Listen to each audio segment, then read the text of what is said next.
नमस्कार, plus news में आपका स्वागत है। मैं हूं आपके साथ राजकृष्ण। डालते हुए तक के मुख्य हेडलाइंस पर। बिहार में सीबीआई के ताबड़तोड़ छापे, निशाने पर आरजेडी का बैंक बैलेंस। बिहार के बाद गुरुग्राम के मॉल पर भी सीबीआई छापा, तेजस्वी यादव से बताया जा रहा है कनेक्शन।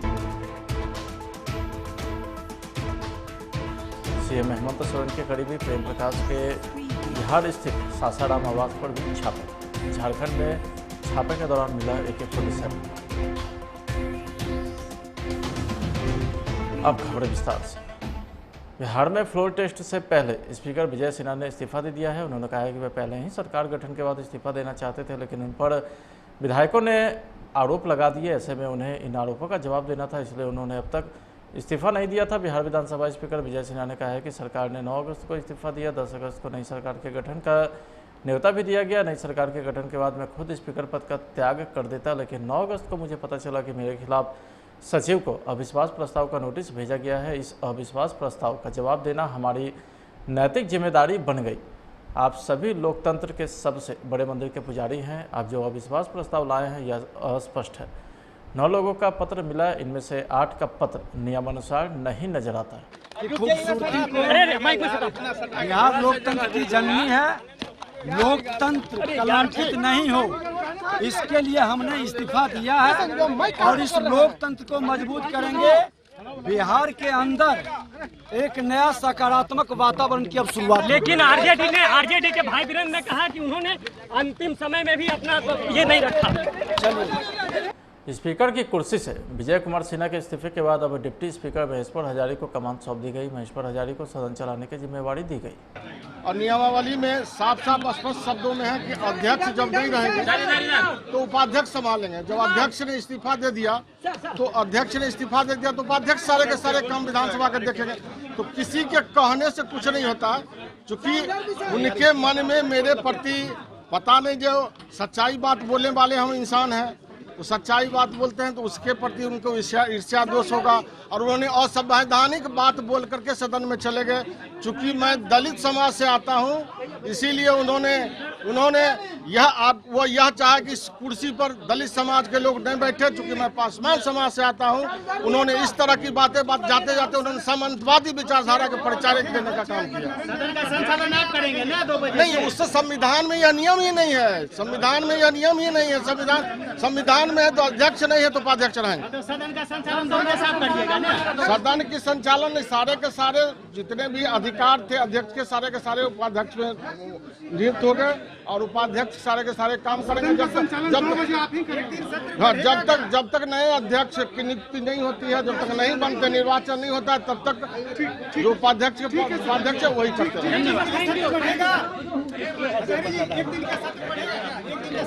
केंद्रीय जांच एजेंसी सीबीआई ने बिहार में 24 ठिकानों पर छापेमारी की है। बताया जा रहा है कि सीबीआई ने जॉब के बदले जमीन मामले में यह कार्रवाई की है। सीबीआई ने जिन जगहों पर छापेमारी की है उनमें राजद एमएलसी सुनील सिंह, पूर्व आरजेडी एमएलसी सुबोध राय, राज्यसभा सांसद अशफाक करीम, फयाज अहमद के ठिकानों पर छापा मारा है। बिहार में आरजेडी नेता के यहाँ सीबीआई की छापेमारी ऐसे वक्त पर हुई जब बुधवार को विधानसभा में फ्लोर टेस्ट होना था। ऐसे में आरजेडी ने इसे बदले की कार्रवाई करार देते हुए केंद्र की सत्ताधारी बीजेपी पर निशाना साधा है। राबड़ी देवी ने सीबीआई छापों पर कहा कि जनता सब देख रही है।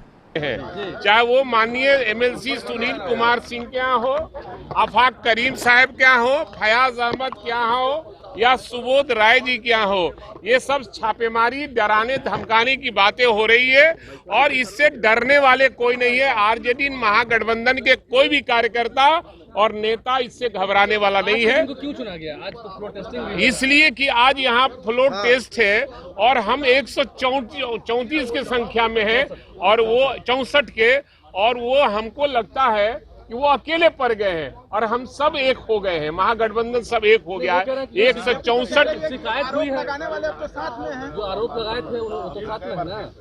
उन्होंने आरोप लगाया था पहले जेडीयू पर, साथ में आ गए हैं। कौन साथ में आ गए? जेडीयू। अरे सवाल है कि हम कहा ना कि विधानसभा के 243 में से 2 आदमी नहीं रहे, एक की सदस्यता चली गई, एक आदमी का निधन हो गया।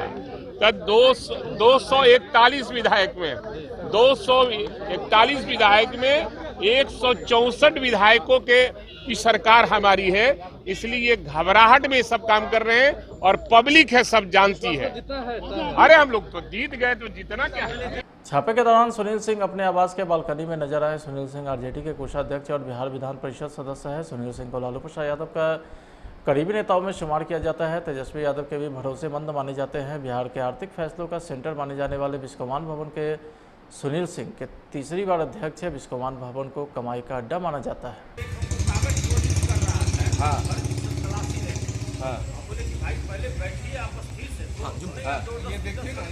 अच्छा पहले आप बताइए क्या है नहीं है, और हमारा कोई आदमी नहीं है।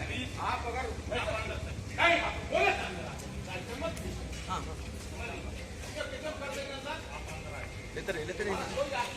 सर बोलिए सर। चुप रहो।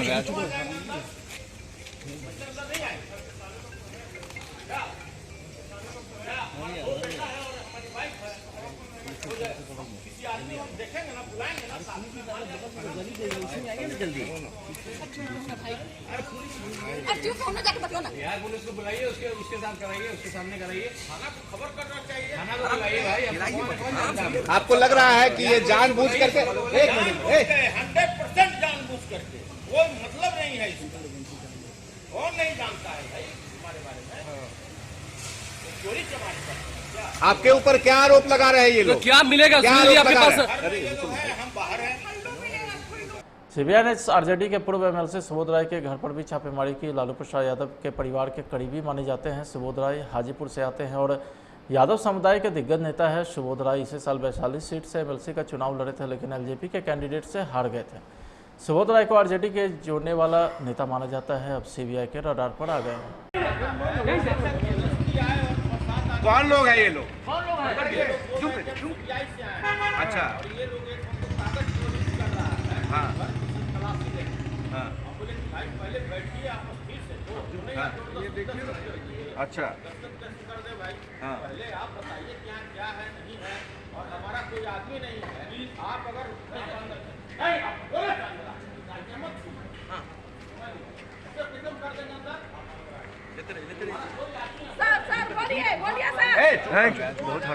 सीबीआई ने आरजेडी के सांसद डॉक्टर फयाज अहमद के मधुबनी स्थित आवास पर छापा मारा है। फयाज अहमद इसी साल आरजेडी से राज्यसभा पहुंचे हैं। इसके पहले 2010 और 15 के विधानसभा चुनाव में आरजेडी के टिकट पर मधुबनी के 20वीं सीट से विधायक रह चुके हैं। अशफाक करीम की तरफ फयाज अहमद मेडिकल कॉलेज चलाते हैं। उनके कॉलेज का नाम मधुबनी के केशवपुर में मधुबनी मेडिकल कॉलेज है। इसके अलावा वो कई स्कूल बीएड कॉलेज समेत शिक्षण संस्थान चलाते हैं। लालू प्रसाद यादव के करीबी नेताओं में उन्हें गिना जाता है और मिथिलांचल में आरजेडी का मजबूत चेहरा भी माना जाता है।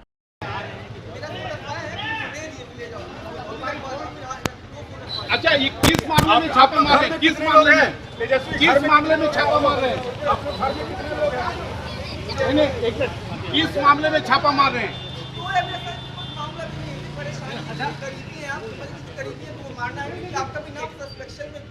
अभी क्या क्या सामान, क्या कंप्यूटर मोबाइल वगैरह सब चेक किया गया है?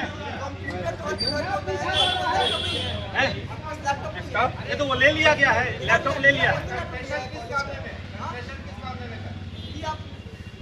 ये बोलना है कि आपका नाम सूची में आया है कि अपनी करीबी है, तो मांग कर रहे हैं, बस ये समझ के प्रकाश। नहीं, क्या बोले हैं? आप भी उनके करीबी हैं, तो आपका नाम ऊपर से लिस्ट में जितने लोग आया का रेट चल रहा है, जो लालू की करीबी है, बस इनका यही मामला है। सीबीआई ने कहा कि लालू के करीबी है। यही मामला है। पूछिए लालू पापा क्या करते हैं? नहीं, ये जमीन के बदले कुछ नहीं, वो तक कुछ नहीं। बिल्कुल आ रही है, बिल्कुल। कोई डॉक्यूमेंट है जिसमें साइन करने देखिए, मैं आपको पहले दिखा रहा हूँ। देखिए,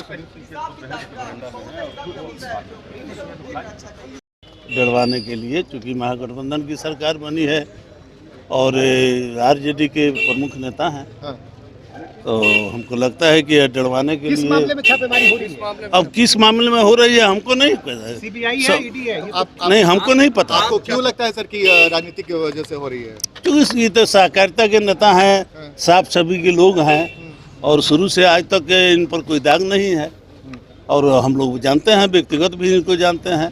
आप लोग को पहले से ऐसी आशंका थी कि छापेमारी हो रही है, टारगेट करना जी जी, यही रात हम लोग शंका भी सब लोग बैठे हुए थे। आप लोगों में से भी बहुत लोग बैठा हुआ था, हम लोगों को आशंका थी। क्या कहा था तेजस्वी यादव ने? आशंका जताई थी क्या उन्होंने? नहीं, तेजस्वी यादव जी से हमारी बात नहीं हुई थी।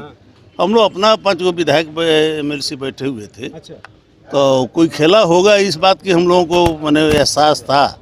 क्यों ऐसा लग रहा था? क्यों ऐसा लग रहा था? क्योंकि सरकार गई है, ये लोग बौखला गया है और RJD के प्रमुख नेता भी हैं, कोषाध्यक्ष हैं। एक सांसद के घर भी छापेमारी हो रही है, अशफाक करीम नाम है। वो भी RJD के सांसद हैं और RJD टारगेट पे है। टारगेट पर है। तो RJD टारगेट पे क्यों? अब क्यों कहा जाए, कई नेताओं के घर पे चर्चा है। अब जब चल रहा है एकदम, माने देश में, पूरे देश में ऐसा हो रहा है और चारों तरफ हो रहा है, बदले की भावना से किया जा रहा है। आज फ्लोर टेस्ट है, इसको डरवाने धमकाने के लिए कि विधायक भाग जाए और इसी का आगे क्या रणनीति बनाई आप लोग? जी बनेगी रणनीति, जो लड़ाई होगा जमकर जवाब दिया जाएगा। क्या आपको लगता है कि इस छापेमारी से आपके विधायकों पर असर पड़ेगा? हम लोग लड़ने वाले कोई असर, कोई डरने वाला नहीं है। सहकारिता के नेता है सब लोग, हम लोग लड़ने वाले लोग हैं, डरने वाले नहीं है। हम लोग डरेंगे भी नहीं। अभी देख लीजिएगा 2 घंटे। तो वहीं राजद से जुड़े सांसद MLC और नेताओं के ठिकानों पर सुबह से हो रही CBI छापेमारी पर तेजस्वी यादव ने कहा है कि वे इन छापों से नहीं डरते हैं। उन्होंने जांच प्रक्रिया को लेकर कहा, जिसको जो करना है कर ले, हम किसी से नहीं डरते।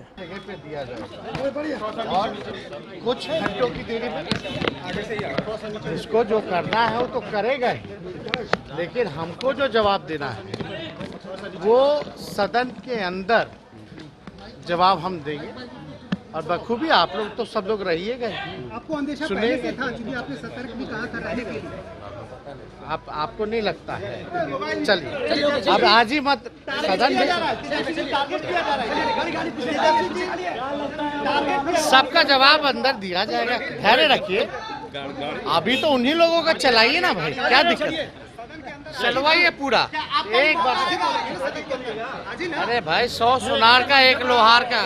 CBI ने गुरुग्राम के एक मॉल पर छापा मारा है। दावा किया जा रहा है कि इस मॉल का मालिक लालू प्रसाद यादव के बेटे और बिहार के डिप्टी CM तेजस्वी यादव व उनके करीबी हैं। CBI ने जॉब के बदले जमीन मामले में यह कार्रवाई की है। केंद्रीय जांच एजेंसी CBI ने बिहार में पटना, कटिहार, मधुबनी में कई ठिकानों पर छापा मारा है। RJD ने इसे बदले की कार्रवाई करार देते हुए केंद्र की सत्ताधारी BJP पर भी निशाना साधा है। बिहार BJP ने RJD पर पलटवार करते हुए कहा है कि BJP किसी को लगाती नहीं, किसी को फंसाती नहीं। 1.5 साल पहले नीतीश कुमार ने खुद ही शिकायत की थी। जब बिस्कोमान में करोड़ों रुपए पकड़े गए थे, तब बिहार सरकार ने संज्ञान में इसे लिया था। चाहे वो सुबोध राय हो, चाहे अन्य लोग हों जो कोऑपरेटिव चलाते हैं, वैसे लोग हों, चाहे मान्य मेडिकल कॉलेज चलाने वाले लोग हो, जहां लालू यादव का पैसा लगा है, वैसे लोगों का नाम भोला यादव ने बताने का काम किया है। इसलिए CBI छापामारी कर रही है। उनके राजद के नेता प्रवक्ता कहते हैं कि आज बहुमत सिद्ध करना है। MLC को बहुमत सिद्ध नहीं करना है, राज्यसभा सांसद को बहुमत सिद्ध नहीं करना है, लोकसभा सांसद को बहुमत सिद्ध नहीं करना है, कुल MLC को बहुमत सिद्ध नहीं करना है। आज MLC का कोई दिन नहीं है, आज विधायकों का दिन है। एक भी विधायक पर कोई छापेमारी नहीं हुई है। उसको लौटाना पड़ेगा। गरीबों का जो भी लौटाया है, पैसा लेकर के नौकरी देना, पैसा लेकर के राज्यसभा भेजना, गरीब जनता को लूटना, ये आर्थिक अपराध है। और आज अभी पलटू कुमार जी के पलटासन पर अभी हम लोग यहाँ आए हैं विधानसभा में, वाद विवाद होगा, फिर उसके बाद बहुमत होगा। बिहार में सुबह से बड़े RJD के कई नेताओं को जांच के रडार पर लिया गया, जिसके बाद जदयू की पहली प्रतिक्रिया सामने आई। जदयू MLC नीरज कुमार ने इसे जांच को केंद्र की साजिश बताया। उन्होंने केंद्र सरकार को चेतावनी दे डाली और बिहार में जो साजिश की जा रही है वो BJP पर भारी पड़ेगा। केंद्र सरकार CBI और ED को राजनीतिक हथियार के रूप में इस्तेमाल करने का आपने बिहार में खतरनाक कोशिश किया है। आज राज्य सरकार बहुमत परीक्षण करने वाली है, तो CBI ED से शक्ति परीक्षण करवा रहे हैं। विधायकों की संख्या नहीं, लेकिन बिहार में कुचक्र रचा जा रहा है। ये लोकतंत्र की भूमि है। CBI ED जैसी दर्जनों सैकड़ों संस्थाओं को ले आओगे, लेकिन दुनिया में कोई माई का लाल पैदा नहीं लिया है जो बिहार में विधायकों को, जो महागठबंधन का सरकार बना है, उस पर कोई दबाव बना सके। इसलिए भ्रम में मत रहिए, जनता सब कुछ देख रही है। प्रवर्तन निदेशालय ED ने झारखंड में अवैध खनन में मनी लॉन्ड्रिंग के मामले में 17 ठिकानों पर छापेमारी की है। यह छापेमारी प्रेम प्रकाश से जुड़े ठिकानों पर की गई है। छापेमारी के दौरान ED को 2 AK-47 राइफल मिली है। प्रेम प्रकाश कथित तौर पर झारखंड के मुख्यमंत्री हेमंत सोरेन के करीबी हैं। अवैध खनन मामले में उनके परिसर के अलावा झारखंड, बिहार, तमिलनाडु और दिल्ली NCR में 16 परिसर में छापेमारी की गई है। तो वहीं बिहार के सासाराम में भी उनके आवास पर छापेमारी की गई है। आप तस्वीरों में देख सकते हैं कि सासाराम में उनके आवास पर छापेमारी की जा रही है। बिहार प्रदेश स्वतंत्रता सेनानी उत्तराधिकारी संगठन के द्वारा गर्दनीबाग में अनिश्चितकालीन हड़ताल किया गया है, जिसमें सैकड़ों की संख्या में हड़ताल कर्मी अपनी मांगों को लेकर के सरकार विरोधी प्रदर्शन कर रहे हैं। के लिए और अपने प्राण की आहुति अध्ययन के अंसर के माध्यम से कर दूंगा। यदि फिर भी आप नहीं मानेंगे तो हमारे स्वतंत्रता सेनानी वो सेनानी है जिन्होंने ब्रिटिश के हुकूमत को उखाड़ को फेंक दिया, अपने खून से स्वतंत्रता की आजादी दिलाई। तो आप उसको कमजोर और अकेला नहीं समझे। यदि हमारी शहादत होती है तो हमारे स्वतंत्रता सेनानियों ने अपने पूर्वज के भांति उन्हें भी आता है। 42 के तर्ज पर भारत छोड़ो आंदोलन हुआ, उन्हीं के तर्ज पर एक ऐसी देशव्यापी आंदोलन हमारे स्वतंत्रता सेनानी परिवार के उत्तराधिकारियों ने करेंगे, जिसकी आंदोलन को देश क्या किसी भी दुनिया का ताकत उस आंदोलन के आंधी में कहां चला जाएगा उसका पता नहीं चलेगा। इसीलिए पुनः मैं नम्र के निवेदन के साथ मैं कहना चाहता हूं कि हमारी समस्या को गंभीरता से ले, और नहीं तो सरकार जब जब देश पर, जनता पर जो है सत्ता का जो है शासन हुआ है, जब जनता पर हुकूम अत्याचार हुआ है, तो जनता ही जनतंत्र ही एक शक्ति है लोकतंत्र में जो कभी भी किसी सरकार को उखाड़ के। आड़ा जेल में बंद कैदी नईम मियां ने जेल अधीक्षक पर लगाया गंभीर आरोप। कहा, आड़ा मंडल कारा के अधीक्षक के द्वारा मुझे मारने की साजिश रची जा रही। मुझे जेल में बंद करके बहुत पीटा गया, जिसका साक्ष्य मेरे शरीर पर डंडे के निशान के तौर पर दिख रहा है। मैं कई बीमारी से ग्रसित हूँ। मेरा इलाज जेल अधीक्षक के द्वारा नहीं कराया जा रहा है। बिना साजिश का कोई काम नहीं हो रहा है। तो आप लोगों ने मजिस्ट्रेट के सामने ये सब मामला रखा है? अब ये तो यही लोग जानते हैं, रखा गया था। हम लोग SP ऑफिस के हर जगह तो दौड़ रहे हैं, मगर कोई काम हो नहीं रहा है। कौन साजिश में क्या है, क्या कर रहे लोग, सुधरना चाह रहे हैं मगर लोग इसको सुधरने नहीं दे रहे हैं। क्या डिमांड करते हैं? क्या आप लोग की मांग है? मांग यही है कि इनको इंसाफ दिया जाए और उसका सही इलाज हो के भूखे प्यासे रखने का क्या मतलब है। शुगर पेशेंट है और जॉन्डिस आज से नहीं है, बहुत दिन से है, और उसको इतना मारा गया है। अभी जेल से एक लड़का छूट कर आया है, उसका भी आप लोग स्टेटमेंट ले सकते हैं। ठीक है, आप अपना नाम बताइए। मेरा नाम है रसीदा खातून। कौन है आप? हम नईम मियां की छोटी बहन है। एक मिनट जो उसके बाद उनको हाथ गोड़ बांधा गया, उसको चारों पट्टी से लाठी बरसाने लगे लोग, और उसके बाद हम छूट के आ रहे थे। फिर उसके बाद उनको फिर मारा गया बाहर निकाल कर। कौन मार रहा था? सिपाही ने मारा था। कौन से जेल की बात है ये? आरा जेल। आरा जेल। हाँ। किसको मारा जा रहा जेल में? कैदी को, नईम मियां को। सिर्फ इनके साथ ही ऐसा होता है कि बाकी लोग सब लोग के साथ इनके साथ बहुत बेतलुक बात हो रहा है। आपने सब देखा है? हम देखे हैं, हम क्या देखे, वहाँ सब आदमी भी देखा है। आपके साथ कभी इस तरह का हुआ है? हमारे साथ भी हुआ है। क्यों, क्या कह के? खाना आदमी जाता है मांगने ना, इधर हटो, खाना छिया फेंक देता है सब। अब फिर उसके बाद बुलाता है सब उधर से लाकर। आप कब छूट के आए? हम आज छूट के आए। देखिए, आप किस मामले में बंद थे वहाँ? हम दारू के मामले में बंद थे। तो नाम बताइए। क्या नाम हुआ? मोहम्मद मकबूल आलम। नईम मियां के कुछ लगते हैं क्या? नहीं। रुक जाइएगा सर, सीधे रखिए सर। आपको जानकारी नहीं है आपके क्लाइंट की कौन कौन से मामले में है? वो इसमें सीनियर ज्यादा जानते हैं, उनसे पूछिएगा, वो बता दें। अभी का मामला क्या है सर? अभी का मामला यही है कि हम लोग आरा टाउन 490-17 में एक आवेदन दिए थे इलाज के लिए, जिसमें हुआ ये है कि थाना जेल प्रभारी से सूचना मांगी गई। उसी को लेकर के जेल प्रभारी जो भी है वो मेरे क्लाइंट के साथ मारपीट किए हैं, दुर्व्यवहार किए हैं। इसका हम लोग यहाँ पे जिक्र करते हैं कोर्ट में। अभियुक्त अभी जो है मेरा क्लाइंट जेल में आया हुआ है। सर, आपने कहा कि मारपीट की है, तो मारपीट का कुछ इस तरीके का एविडेंस वगैरह है जिसके आधार पर आपने इस मुकदमे को? देखिए, वो तो अभी क्लाइंट आए हुए हैं, वो तो देखने से ही पता चल जाएगा। अपना नाम बता दीजिए सर। नरेंद्र कुमार शर्मा। फिलहाल आज के खंड में इतना ही। आप देखते रहिए प्लस न्यूज। नमस्कार।